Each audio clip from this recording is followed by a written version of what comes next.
आदेश आदेश आदेश तत्व ज्ञान में आपका स्वागत है। आज का टॉपिक है हनुमान चालीसा पार्ट 2।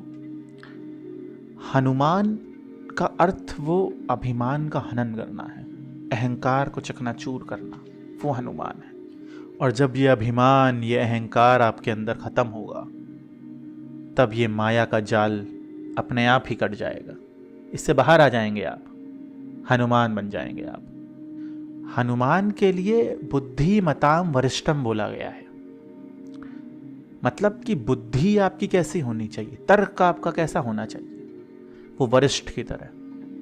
और पराक्रम आपका बालक की तरह होना चाहिए। ये गुण है हनुमान के। तो वो बुद्धि वरिष्ठ जैसी और पराक्रम वो बालक के रूप जैसा, तब जाके वो हनुमान के गुण आपके अंदर प्रकट होंगे। जब अहंकार खत्म होगा, जब बुद्धि आपकी, वो तर्क आपका ऊंचाई पे पहुंचेगा, वो पराक्रम आपका ऊंचाई पर पहुंचेगा, तब हनुमान वो तत्व प्रकट होगा आपके अंदर। राम अगर वो आत्म ब्रह्म है तो हनुमान वो प्रज्ञान ब्रह्म है। जुग सहस्त्र जो जन पर भानु, लील्यो ताहि मधुर फल जानू। हनुमान जी ने बचपन में सूर्य को निगल लिया एक फल समझकर। तो इसका अर्थ क्या है, वो बोध क्या है, वो तत्व ज्ञान क्या है? इधर वो सूर्य आत्मज्ञान है, और हनुमान जी ने बचपन में ही क्यों निगला? क्योंकि बचपन का इधर अर्थ आता है वो सहजता से। तो मतलब बहुत ही सहजता से वो आत्मज्ञान को पा लिया, उस आत्मज्ञान को निगल लिया। और फल क्यों समझा उन्होंने? इधर फल की उपमा क्यों दी गई सूर्य को? क्योंकि फल के अंदर वो रस होता है। तो जो आत्मज्ञान का सारा रस था वो हनुमान जी ने अपने अंदर निगल लिया, उसको प्राप्त कर लिया। और ये आत्मज्ञान का रस ना योगियों के पास है, ना तपस्वी के पास है, ना ऋषि मुनियों के पास है, यह हनुमान के पास है। तो जब आपके अंदर यह हनुमान की ऊर्जा प्रकट होती है, ये तत्व आपके अंदर जब प्रकट होता है, जब वो ज्ञान गुण सागर होगा, जब वो सहजता आएगी, जब वो समर्पण आएगा, जब सारे गुण हनुमान के आपके अंदर आएंगे, तब जाकर वो आत्मज्ञान ऐसे सहजता से आपके अंदर प्रकट हो जाएगा। और जुग सहस्त्र जो जन पर भानु, इधर सूर्य और पृथ्वी का डिस्टेंस बताया गया है। तो तुलसीदास के अंदर वो हनुमान की ऊर्जा प्रकट हुई, तभी तो उनको ब्रह्मांड का ज्ञान हुआ और वो डिस्टेंस बता सके पृथ्वी और सूर्य के बीच में। वो अथर्व जब प्रकट होता है तो ब्रह्मांड का सारा सीक्रेट, सारा का सारा ज्ञान, पराज्ञान आपके अंदर आ जाएगा, सब समझ में आ जाएगा आपको। तो जुग सहस्त्र जो जन पर भानु, जुग इधर 12,000 है, सहस्त्र वो 1000, योजन मतलब वो 8 मील। तो अगर आप इन सबको मल्टीप्लाई कर देते हैं तो अर्थ और सन के बीच का डिस्टेंस निकल आता है। तो जुग सहस्त्र जो जन पर भानु, लील्यो ताहि मधुर फल जानू। विद्यावान गुणी अति चातुर, राम काज करिबे को आतुर।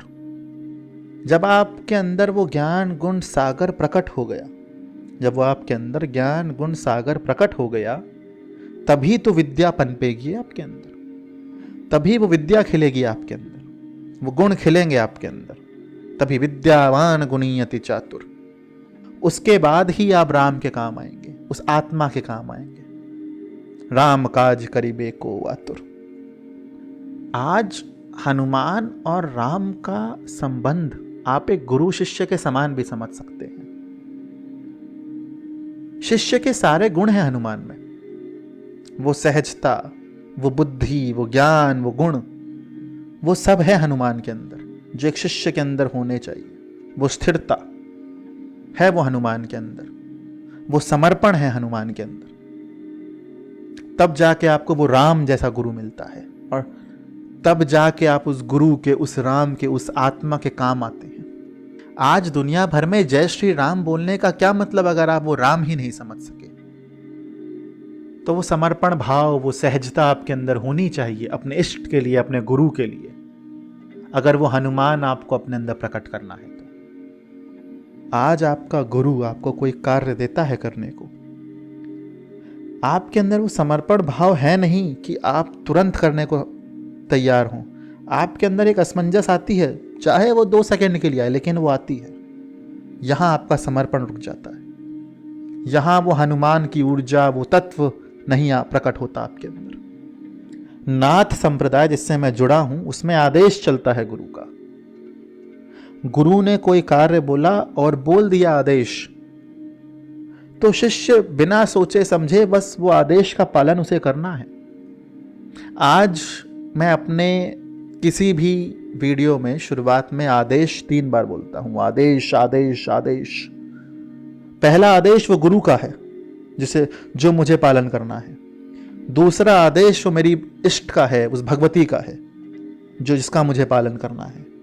और तीसरा आदेश कि मैं पालन करने जा रहा हूं इस बात का।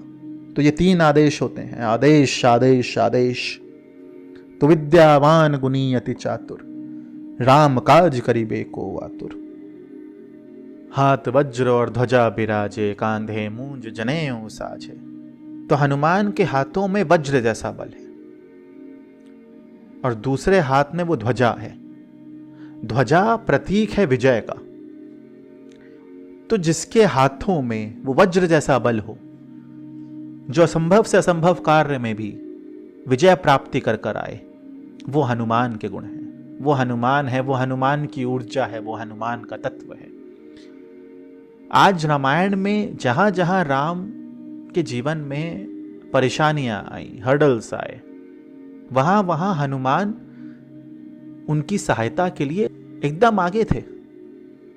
सीता जी लंका में बैठी हैं, वो सागर लांघ के कौन जाएगा? वो हनुमान जाएगा। लक्ष्मण मूर्छित पड़े हैं, संजीवनी बूटी कौन लाएगा? वो हनुमान लाएंगे, क्योंकि वो असंभव से असंभव कार्य, कठिन से कठिन कार्य को पूरा करते हैं, उसमें विजय प्राप्त करते हैं। तो हाथ वज्र और ध्वजा विराजे, कांधे मूंज जनेऊ साजे। जनेऊ इधर धर्म का प्रतीक है, वो ज्ञान का प्रतीक भी है। आजकल तो जनेऊ संस्कार या यज्ञोपवीत बस एक कर्म कांड बन गया है कि हाँ बस जनेऊ पहना दो लोगों को, बच्चों को। आजकल तो बस शादी के लिए पहना देते हैं, शादी हो जाए, शादी से ठीक पहले यज्ञोपवीत करा देंगे। ऐसा यज्ञोपवीत, ऐसा जनेऊ संस्कार किस काम का? किसी जमाने में जब यज्ञोपवीत होता था किसी शिष्य का गुरुकुल में, तो उसका गुरु उसे गायत्री देता था। कहते थे गुप्त है ये मंत्र, गायत्री ही है वो। तो गुप्त क्यों बोलते थे उसको? गुप्त उसको इसलिए बोलते थे क्योंकि वो ऊर्जा, वो अथर्व गायत्री का, वो आपके अंदर गुरु उसका शक्तिपात करता था आपके अंदर, वो ऊर्जा का।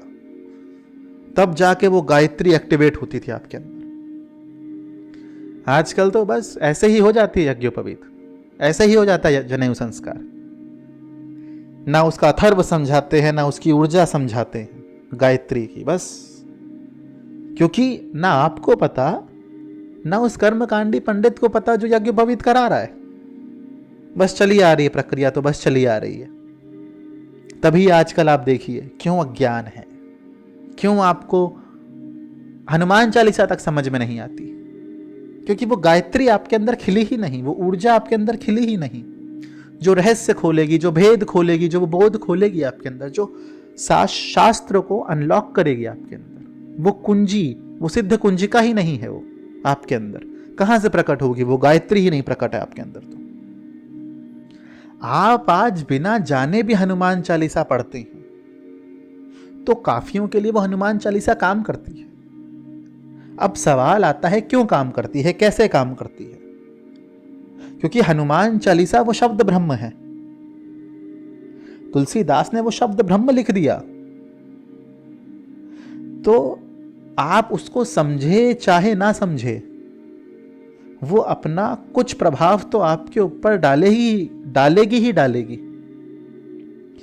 लेकिन अगर आपको उसका पूर्ण प्रभाव चाहिए, उसकी पूर्ण शक्ति चाहिए, उसकी पूर्ण ऊर्जा, वो तत्व चाहिए आपको, तो आपको इसका बोध होना बहुत जरूरी है जीवन में। और जब हनुमान चालीसा का बोध होगा आपको, और जब आप हनुमान चालीसा को अपने जीवन में उतार लेंगे, तो आप ही हनुमान हो जाएंगे।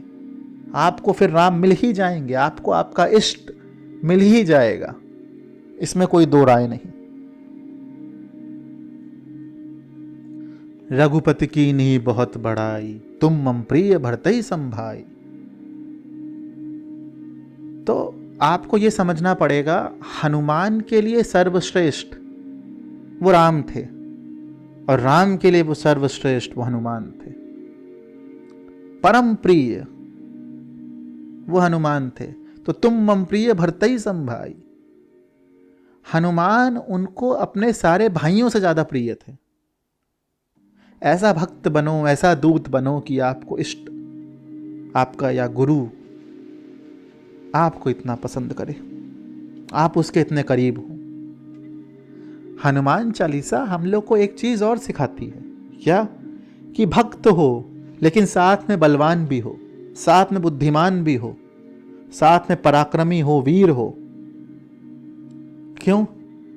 क्योंकि राम ने शबरी का उद्धार करा, हनुमान का भी उद्धार करा, लेकिन हनुमान राम के साथ चले। कृष्ण ने सुदामा का उद्धार करा, लेकिन साथ तो अर्जुन ही चला ना कृष्ण के, राम के साथ भी हनुमान चले। इसलिए भक्त हो लेकिन वीर हो, पराक्रमी हो, बलवान हो, तब आपका इष्ट आपको अपने साथ लेकर चलेगा। उद्धार तो करेगा ही करेगा, लेकिन साथ लेके चलेगा। यह सिखाता है हमको हनुमान चालीसा, यह सिखाता है हमें हनुमान का तत्व, हनुमान के गुण, यह सिखाता है हमें। आज धर्म की रक्षा हेतु ही तो विष्णु भगवान ने अवतार लिए। तो अगर आपको धर्म की रक्षा करनी है, तो वहां भक्ति काम नहीं, वहां वीर काम आएगा, वहां पराक्रम काम आएगी, वहां वीरता काम आएगी। इसलिए भक्त के साथ वीर होना जरूरी है। अगर नारायण के साथ चलना है तो भक्त के साथ वीर होना जरूरी है। अपने इष्ट के साथ चलना है तो भक्त हो लेकिन पराक्रमी हो, बलवान हो, ये जरूरी है जीवन में। वरना नारायण आपकी भक्ति का क्या करेंगे उस धर्म युद्ध में?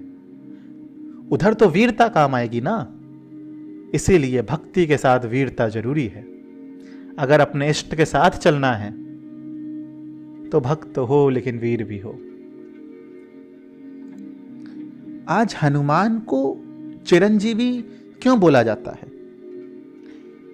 भाई कहानी में तो यह आता है कि हनुमान ने यह बोला राम जी से कि जब तक राम आपका नाम रहेगा इस पृथ्वी पे, इस पृथ्वी लोक पर, तब तक मैं यहां रहूंगा। तो इसलिए राम चिरंजीव, तो इसलिए हनुमान चिरंजीवी हो गए। लेकिन इसका अर्थ क्या है? बोध क्या है? बोध यह है कि आज साधक जो अपनी आत्मा के पास है, आत्मा को जो समझ गया, उसका तर्क कभी मरेगा नहीं, उसका तर्क हमेशा चिरंजीवी रहेगा। जैसे कि हनुमान को तर्क का देवता बोला गया है। हनुमान एक क्षेत्रपाल भी हैं, जैसे भैरव एक क्षेत्रपाल है, वैसे ही हनुमान भी एक क्षेत्रपाल है। आज आप कामाख्या जाए या कोई देवी मंदिर जाए तो वहां आपको क्षेत्रपाल के रूप में दो देवता दिखते हैं, हनुमान और भैरव।